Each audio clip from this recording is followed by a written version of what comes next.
Timbuktu collective సంస్థలో పనిచేస్తాను. యాక్చువల్గా టింబక్టు కలెక్టివ్ సంస్థ 1990లో స్టార్ట్ అయింది. సో నవంబర్ 14th లాస్ట్ ఇయర్కి మేము 35 సెలబ్రేషన్ 30 సంవత్సరాలు కూడా పూర్తి చేసుకున్నాం. సో ఇందులో వచ్చేసి ధరణి ఫామ్ అనేది 2008లో స్టార్ట్ అయింది.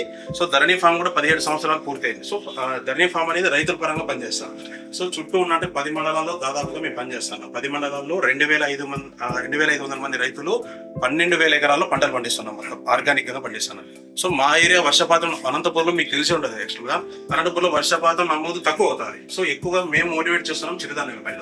సో ఇంకోటి ground nut. So ground nut కూడా మా ఏరియా బాగా వస్తుంది. మా ఏరియాలో పండిన గ్రౌండ్ నట్ కూడా టేస్ట్ చాలా బాగుంటుంది. ఎందుకంటే మేము ఎర్ర నేలలు ప్లస్ రాతి నేలలు ఎక్కువ ఉంటాయి. అందుకోసం మా గ్రౌండ్ నట్ టేస్ట్ చాలా బాగుంటుంది. సో మేము యాక్చువల్గా వచ్చేసి మేము మెయిన్ మన ఇండియాలో చూసుకుంటే 12 రాష్ట్రాలు సరుకు సప్లై ఇస్తున్నాము. సో హైదరాబాద్లో కూడా దాదాపుగా ఒక 70 స్టోర్ల వరకు సరుకు సప్లై ఇస్తున్నాము. సో మొత్తం వచ్చేసి మాకు 400 మంది రిటైలర్స్ ఉన్నారు. ఈ విధంగా మేము చేస్తున్నాం. సో హైదరాబాద్లో కూడా మాకు సార్ వాళ్ళు రీసెంట్గా అడిషన్ సార్ తర్వాత CEO సార్ వచ్చి మమ్మల్ని కలవడం.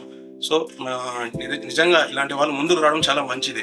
సో ఇప్పుడు చాలా మంది ప్రజలు బయట అంతా ఫాస్ట్ ఫుడ్కి అలవాటు పడిపోయినారు. సో ఏదైతే బిర్యానీకి ఎక్కువ, తర్వాత గోబీ, పానీపూరి, సో ఇవంతా మనకి హెల్త్ కంటూ ఎఫెక్టే. దానివల్ల ప్రయోజనం ఏమి ఉండదు. సో ఎక్కువ మిల్లెట్స్ వాడండి, ఏమి రోగాలు అనేది రావు మనకు. అందుకోసం చాలా మంచిది వాడడం వల్ల.